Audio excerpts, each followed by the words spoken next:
Welcome back to your YouTube channel CUT with leaders, जहां पर मैं पीवाईक्यू सीरीज आपके लिए लेके आ रहा हूं। जनरल टेस्ट की मैंने जैसे आपको प्रॉमिस किया था कि मैं मैथ्स और रीजनिंग के चैप्टर वाइज और शिफ्ट वाइज, क्योंकि 7 शिफ्ट के ओरिजिनल पेपर्स मेरे पास है। मेरे बच्चे हर साल बहुत सारी एग्जाम्स और बहुत सारी शिफ्ट में बैठते हैं, क्योंकि अलग अलग डोमेन सब्जेक्ट की भी एग्जाम देते हैं, प्लस जनरल टेस्ट और इंग्लिश की भी एग्जाम देते हैं। तो मैं ओरिजिनल शिफ्ट के आपके लिए पेपर लेके आया हूं, जिससे आपको ये पता चले कि किस लेवल के क्वेश्चन आ रहे थे, कितनी शिफ्ट में किस टॉपिक से कितने चैप्टर और कितने क्वेश्चन रिपीट हुए हैं, प्लस आपको किस लेवल की तैयारी करना है। तो स्टार्ट करते हैं आज की पीवाईक्यू सीरीज। आज का टॉपिक है रीजनिंग का टॉपिक है अल्फा न्यूमेरिक सीरीज।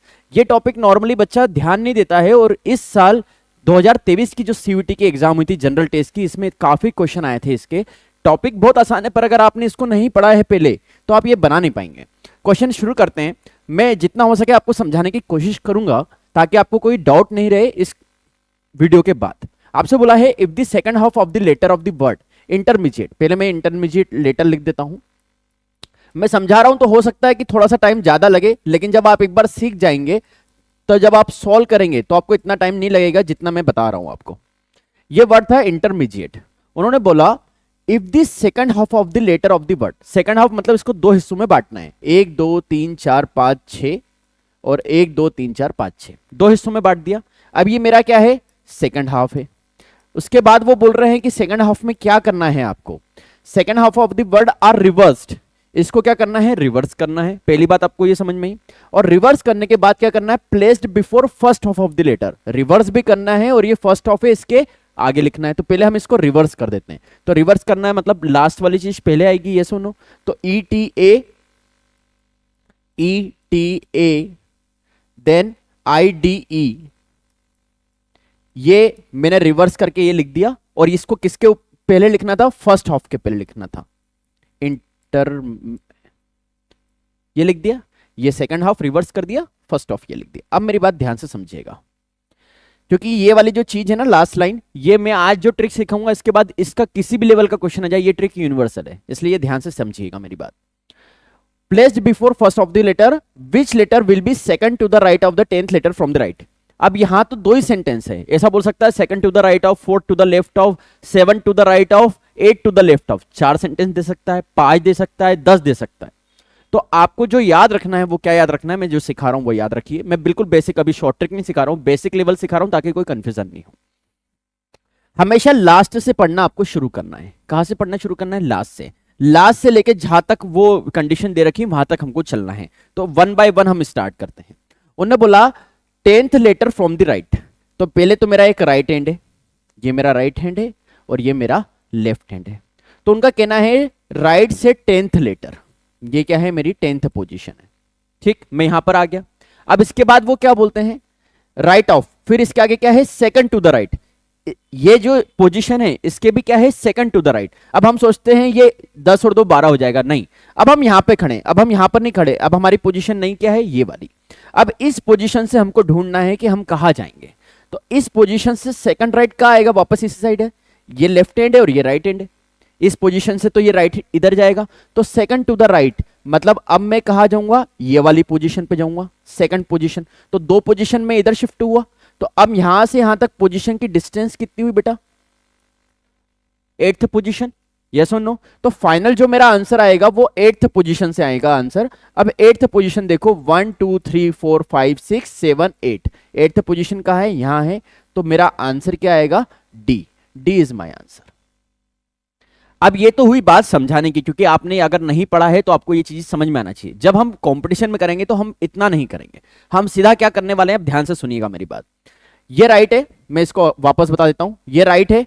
यहां से मैं 10th पे गया, फिर इससे सेकंड राइट पे गया, सेकंड राइट मतलब 8th पे गया। तो मुझे राइट से कौन सी पोजीशन देखना थी, 8th देखनी थी। अब मुझे मालूम है ये 6 नंबर से तो कोई मतलब नहीं, फर्स्ट ऑफ वाले ये जो थे ये रिवर्स होके इसके आगे थे, हाँ या ना। और 8th पोजीशन पे जाना था, तो रिवर्स होके आएंगे। तो यहां पर ईडी जो है वो लास्ट में लिखा जाएगा, देखो आप इसको रिवर्स करके लिखा था DE। तो यहां से रिवर्स पढ़ना शुरू करो, 6 ये पढ़ लिए, फिर रिवर्स पढ़ना शुरू करो, 7 8, सीधा आंसर आया 8। और अगर आप, क्योंकि आप क्लासरूम में आएंगे तो मैं डेप्थ में सिखाऊंगा, अगर नहीं आता है तो बेसिक मैंने तरीका बता दिया, 8th पोजीशन है, इसको रिवर्स करो, 8th पोजीशन पे लगा दो। अब ये आपको इंपॉर्टेंस देना है कि आप डिटेल में पढ़ना चाहते हैं तो लाइव क्लासरूम प्रोग्राम मेरा ज्वाइन करिए, और अगर शॉर्ट ट्रिक नहीं पढ़ना है, डिटेल में जाना है, तो आप इस तरह से डिटेल में जा सकते हैं। इसकी और भी ट्रिक्स होती है, जब क्लासरूम में हम पढ़ेंगे तब हम सीखेंगे। अब ये ध्यान से देखिए, मैंने बताया था जब मैंने क्लासरूम में 2023 में पढ़ाया था कि कोडिंग डिकोडिंग बहुत इंपॉर्टेंट चैप्टर है ना। लेकिन जिन बच्चों ने उसका पढ़ा था, तो उनको जब मैं कोडिंग डिकोडिंग का वीडियो बनाऊंगा तब भी आपको समझ में आएगा। 20 क्वेश्चन आए थे 7 शिफ्ट में, अप्रोक्सीमेटली देखा जाए तो 2 से 3 क्वेश्चन हर शिफ्ट में, और सारे क्वेश्चन बहुत आसान थे। और ये भी कोडिंग डिकोडिंग का ही एक्सटेंशन वर्जन है, क्योंकि यहाँ पे कोडिंग डिकोडिंग का कंसेप्ट इस्तेमाल होता है, इसलिए आपको ये टॉपिक बहुत अच्छे से आना चाहिए। ठीक है, ये आपको मैं बता रहा हूं, कोडिंग डिकोडिंग और नंबर सीरीज, ये 2 टॉपिक ऐसे हैं जिनसे मिला के कम से कम 5 क्वेश्चन आएंगे आपके, मिनिमम 5 क्वेश्चन फिक्स है, आप लिख के रख लो। ये 2 टॉपिक आपको बहुत अच्छे से तैयार करना है। तो स्टार्ट करते हैं, मैं इसको वापस अच्छे से लिख देता हूं ताकि आपको क्लैरिटी मिले कि हुआ क्या था।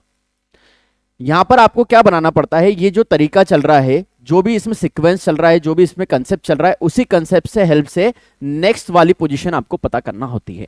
अब ध्यान से सीखिएगा, अगर आपको ये लेटर्स के पोजीशन याद है तो ये आपके लिए बहुत आसान काम था।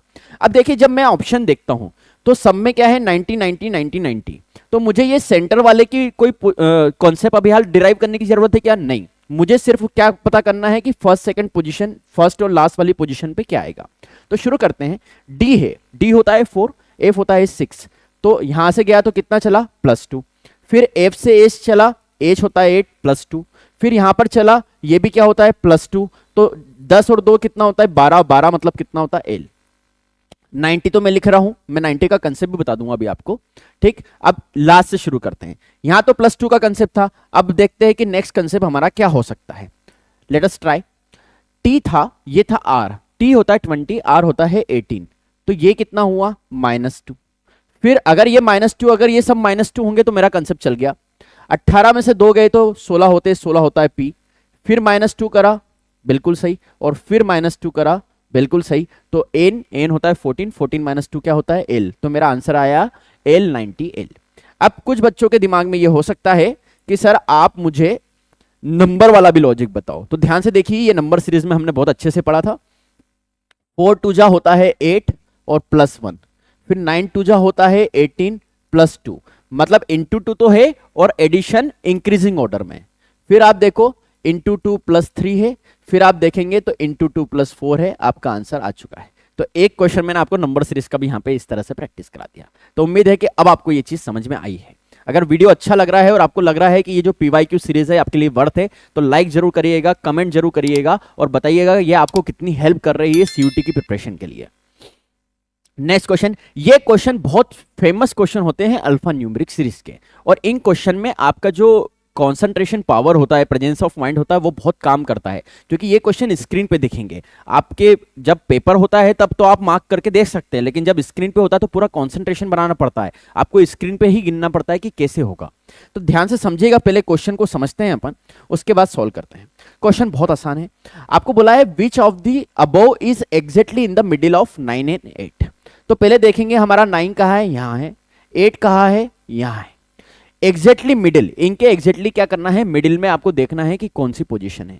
तो आप देखेंगे अगर एग्जैक्टली मिडिल है तो इनके बीच में ऑड नंबर की सीक्वेंस होगी, तो नंबर काउंटिंग कर लो, 1 2 3 4 5 6 7 8 9।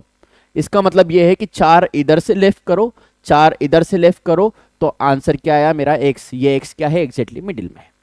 बट यहां तो मैंने मार्क करके बता दिया, एग्जाम में कितना इसमें रहेगा, क्योंकि एग्जाम में आप मार्क तो कर नहीं पाओगे स्क्रीन में, तो आपको सिर्फ देखना रहेगा, देख के ऑब्जर्व करना रहेगा। तो देख के ऑब्जर्व कैसे करते हैं ये मैंने अब आपको सिखाया है, मार्क करके तो आप कर सकते हो एक एक आगे बढ़ते हुए। आप क्या करो, काउंटिंग करो, 1 2 3 4 5 6 7 8 9, 9 है, तो मुझे समझ में आया 4 इधर से छोड़ना है, 4 इधर से छोड़ना है, जो फिफ्थ वाली पोजीशन वो एग्जैक्टली मिडिल है, तो आप यहां से फिफ्थ काउंट कर लो या यहां से फिफ्थ काउंट कर लो। बात समझ में आई, क्योंकि आप यहां पे मार्क नहीं कर पाओगे, यहां तो मैं मार्क करके आपको दिखा रहा हूं, पर स्क्रीन पे आप ये नहीं कर पाओगे, तो आप इस तरह से ये वाले क्वेश्चन को अप्रोच करेंगे। बात समझ में आई। नेक्स्ट क्वेश्चन करते हैं, इसका आंसर आ चुका है अपना x। अब ये वाले जो क्वेश्चन है, ये 30 मई को डोमेन सब्जेक्ट वाली शिफ्ट थी और सेम क्वेश्चन 2 आए थे, मतलब 30 मई को थर्ड वाली शिफ्ट में यही वाले क्वेश्चन 2 बार आए थे। तो यह आपकी लक पे भी डिपेंड करता है कि आप जो पढ़ के गए हैं या तो वही क्वेश्चन आ जाए या फिर ऐसे क्वेश्चन आ जाए जो आप पढ़ के नहीं गए, तो इसलिए आपको प्रिपरेशन पूरी करना पड़ेगी। आप ये नहीं बोल सकते कि ये इंपॉर्टेंट है, ये कर लूं या ये छोड़ दूं। ठीक है, अब ये ध्यान से समझिएगा, यहां पर वॉवेल और कंसोनेंट वाला कंसेप्ट है।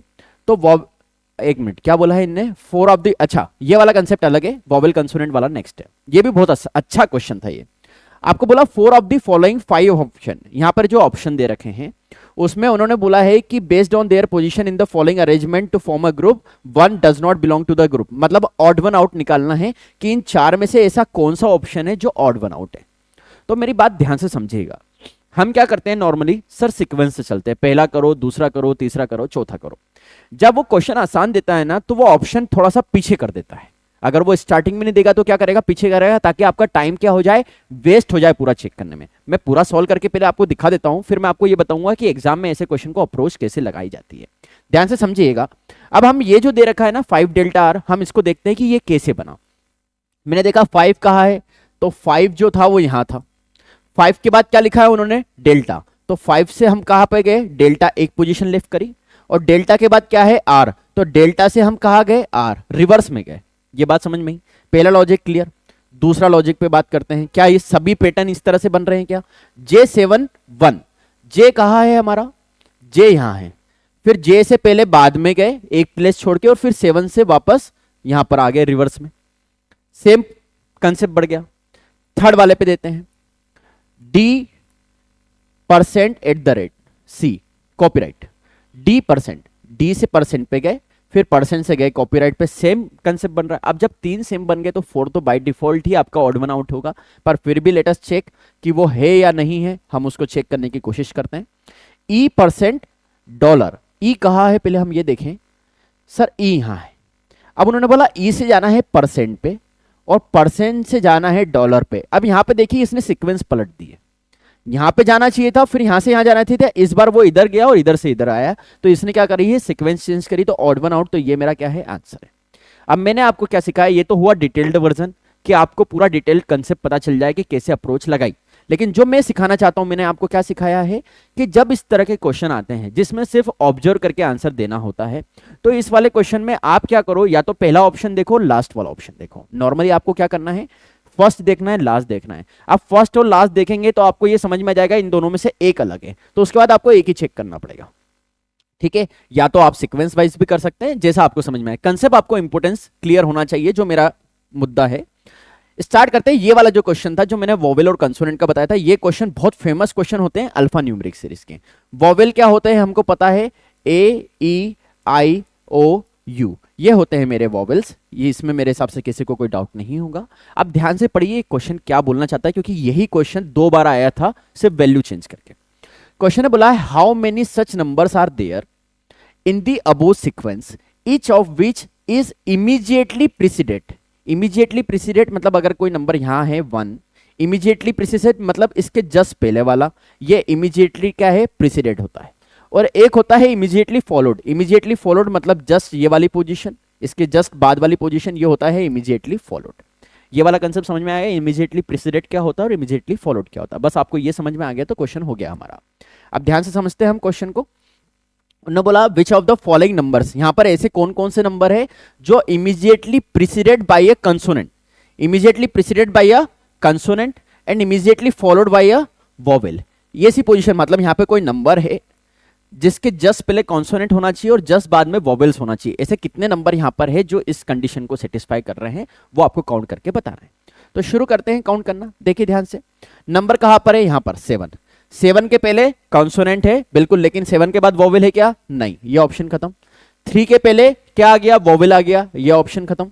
6 के पहले कॉन्सोनेंट है लेकिन 6 के बाद क्या आ गया, नंबर, ये गया। फिर 7 के पहले नंबर आ गया, 7 भी गया। फिर 1 के पहले वोवेल कॉन्सोनेंट आ गया और इसके बाद भी कॉन्सोनेंट आ गया, ये भी गया। इसके पहले कॉन्सोनेंट, इसके बाद कॉन्सोनेंट, ये भी गया। इसके पहले कॉन्सोनेंट, इसके बाद कॉन्सोनेंट, ये भी गया। इसके पहले कॉन्सोनेंट, इसके बाद कॉन्सोनेंट, ये भी गया। अब यहां तो मैंने आपको मार्क करके बताया ताकि आपको ध्यान दे। एग्जाम में ये क्वेश्चन क्यों आ गया अब आपको समझ में आया, क्योंकि आप स्क्रीन पे तो मार्क कर नहीं पाओगे, तो अब आपको स्क्रीन पे कंसंट्रेशन लेवल बढ़ाना होगा। और ये मैं बार बार बोल रहा हूं, अगर आप प्रिपरेशन कर रहे हैं तो थोड़ा सा सोशल मीडिया और मोबाइल की हैबिट आपको छोड़ना पड़ेगी, क्योंकि वो एडिक्शन आपका कंसंट्रेशन नहीं बनना है। अब आपको कंसंट्रेशन की रोज प्रैक्टिस करना शुरू करना पड़ेगी। ये भी एक पार्ट है कंपटीशन एग्जाम को क्रैक करने का। नहीं तो कि आप इतनी देर तक स्क्रीन पे अगर कंसंट्रेट नहीं हो पाओगे हर एक शब्द में, बार बार स्विच इन नहीं कर पाओगे अपने कंसंट्रेशन को, तो आपको कितना टाइम लगेगा इन चीजों को चेक करने में। तो इसके लिए आपको प्रैक्टिस करना पड़ेगी, ठीक है। इसके लिए मॉक टेस्ट और प्रैक्टिस शीट्स आपको सॉल्व करना होगी। तो उम्मीद है कि इसका आंसर क्या आया है, 0, क्योंकि एक भी कंडीशन इसको फॉलो नहीं हुई। सेम क्वेश्चन 30 मई को थर्ड शिफ्ट में ये था और 30 मई को थर्ड शिफ्ट में वापस एक ही क्वेश्चन आया था, जिसमें सिर्फ आपको ये आगे पीछे की वैल्यूज चेंज करी है और आपको यही क्वेश्चन वापस दे दिया। मतलब एक ही शिफ्ट में इस तरह के 2 क्वेश्चन थे। तो शुरू करते हैं, बहुत आसान है। अब तो मेरे हिसाब से टाइम नहीं लगेगा आपको। अब मैं मार्क नहीं कर रहा हूं ताकि अपनी थोड़ी सी कॉन्सेंट्रेशन की प्रैक्टिस हो जाए। 7 के पहले कॉन्सोनेंट, इसके बाद कॉन्सोनेंट, छोड़ दो। आई इसके पहले वॉवेल आ गया, छोड़ दो। फिर 7 के पहले वॉवेल आ गया, छोड़ दो। 6 के पहले नंबर आ गया, छोड़ दो। 1 के पहले कॉन्सोनेंट है लेकिन 1 के बाद नंबर आ गया, छोड़ दो। ओ अच्छा, ये आई 3 है, ये मेरे को लगा 1 है, ये 3 है। तो 3 के पहले वॉवेल आ गया, छोड़ दो। 4 के पहले कंसोनेंट, 4 के बाद कंसोनेंट, छोड़ दो। एक भी आंसर नहीं आया, 0। बात मेरी समझ में आई? इस तरह से आपको थोड़ा सा कंसंट्रेशन लेवल बढ़ाना पड़ेगा। तो उम्मीद है कि आपको ये चीजें अच्छी लग रही है। और 3 शिफ्ट ऐसी थी 22 मई को जिसमें डोमेन सब्जेक्ट का पेपर नहीं होता और 2 डोमेन सब्जेक्ट का पेपर जो बाद में हुए थे। इन 30 शिफ्ट में अल्फा न्यूमेरिक सीरीज के क्वेश्चन नहीं आए थे, बाकी 4 शिफ्ट में क्वेश्चन आए थे।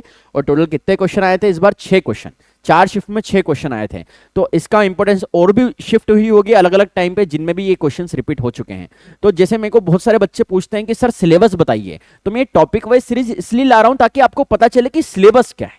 नॉर्मली क्या आपको बोल दिया है, रीजनिंग पढ़ लो, मैथ्स पढ़ लो और जीएस पढ़ लो, लेकिन आपको क्या पता कि उसमें इतने सारे टॉपिक से आपको कौन कौन से टॉपिक पढ़ना है। तो ये जो पीवाईक्यू सीरीज है ना, ये आपकी हेल्प करेगी आपको समझने में कि किस टॉपिक से एक्चुअल में क्वेश्चन आए हैं जिनको आपको पढ़ने की जरूरत है।